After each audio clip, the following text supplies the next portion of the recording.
One of the things I love about the Free Press is they have a lot of guest editorials from people who are dealing with some of these insane cultural issues and just issues at the core of what's going on with our country, like the failure of the media.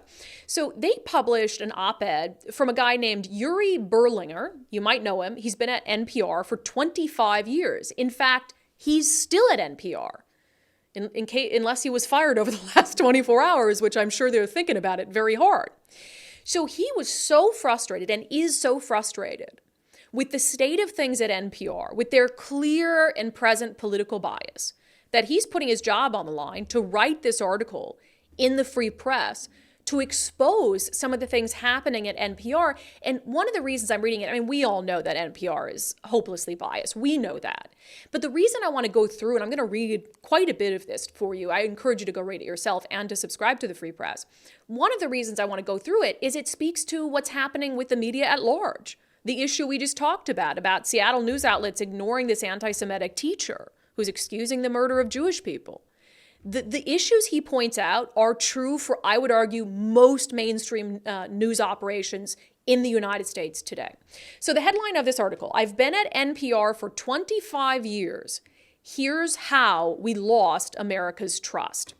And so in it, he goes through a couple examples, and I'll get to the key takeaways.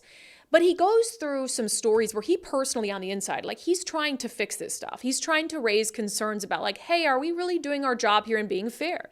He brings up Russian collusion and how NPR covered the whole debate around did Donald Trump try to collude with Russia? And he said, when the Mueller report found no credible evidence of collusion, NPR's coverage was notably sparse. Russiagate quietly faded from our programming. So here they'd been talking about it day in, day out. Mueller report comes out, no credible evidence of collusion, and they just sort of quietly stop talking about it. He wrote, it's one thing to swing and miss on a major story. Unfortunately, it happens. You follow the wrong leads, you get misled by sources you trusted, you're emotionally invested in a narrative, and bits of circumstantial evidence never add up. It's bad to blow a big story. What's worse, he says, is to pretend it never happened, to move on with no mea culpas, no self-reflection. Especially when you expect high standards of transparency from public figures and institutions, but don't practice those standards yourself. That's what shatters trust and engenders cynicism about the media. That's it. It's one of the best articles I've ever read, talking about the state of the media right now.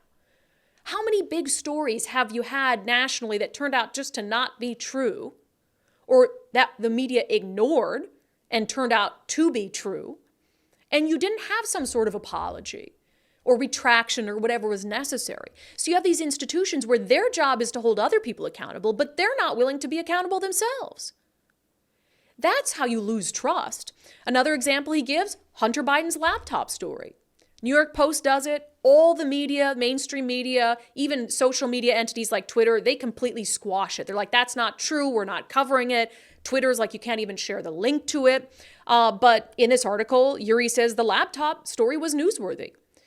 But the timeless journalistic instinct of following a hot story lead was being squelched.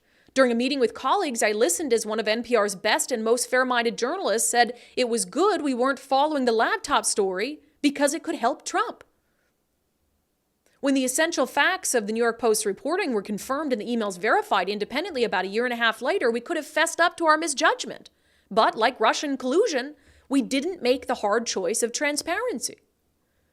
Another example he talks about, the lab leak theory, that COVID-19 came out of a lab in Wuhan, China. And when that first came out as a possibility, all the Faucis and everybody was like, that's not, no. And so it was squashed. Couldn't even talk about it. It would be flagged as misinformation on social media. And NPR followed right in line. Yuri writes, over the course of the pandemic, a number of investigative journalists made compelling, if not conclusive, cases for the lab leak. But at NPR, we weren't about to swivel or even tiptoe away from the insistence with which we backed the natural origin theory.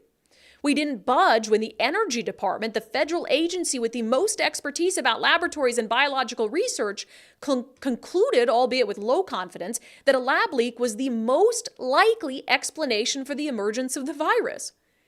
Instead, when they came out with that conclusion, NPR did a story on it, but began that story by asserting confidently that, quote, the scientific evidence overwhelmingly points to a natural origin for the virus.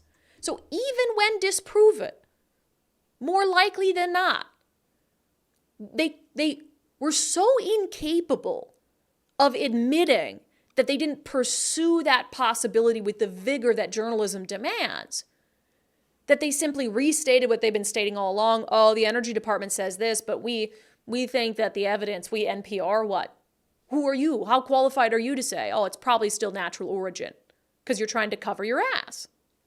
So there's a couple important takeaways and explanations about what happened at NPR. Like what happened? But again, apply it to the media ecosystem at large.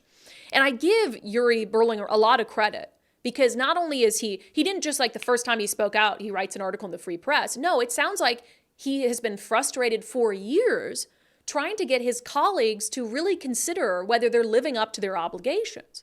So he was trying to get to the bottom of why is our newsroom like this?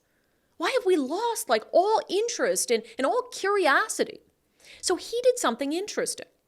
He says, concerned by the lack of viewpoint diversity, I looked at voter registration for our newsroom, which is brilliant.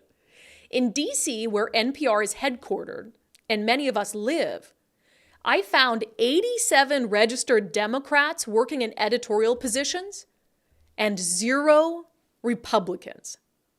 None. This guy cared so much, he pulled the voter registration database on the people in editorial positions. 87 Democrats, not a single Republican. So he has balls because May 3rd, 2021, he says he not only did that, but he told his colleagues he did it. He brought those findings to an all-hands editorial staff meeting. When he suggested they had a diversity of opinion problem, the response wasn't hostile, he said. It was worse. It was met with profound indifference. So a newsroom that's, again, supposed to be an unbiased newsroom that gets national funding from taxpayers. He told them, hey, I've noticed this is a serious issue. I even went as far as to pull up with the data and the information and voter registration. And they didn't care. They were completely indifferent to it, he said. I think I have one more article. I might not have put it in there. Let me open it up quick here. Sorry, Free Press 4. You got it? Okay, I just didn't have it in my thing. So where do you go from here? Because he talks about how racial justice and all this stuff factors into it, which again, apply this to every newsroom in the country. He said there's an unspoken consensus about the stories we should pursue and how they should be framed. It's frictionless, one story after another about instances of supposed racism, transphobia, signs of the climate apocalypse, Israel doing something bad, and the dire threat of Republican policies. It's almost like an assembly line. He says race and identity became paramount in nearly every aspect of the workplace. Journalists were required to ask everyone we interviewed their race, gender, and ethnicity, among other questions, and had to enter it into a centralized tracking system.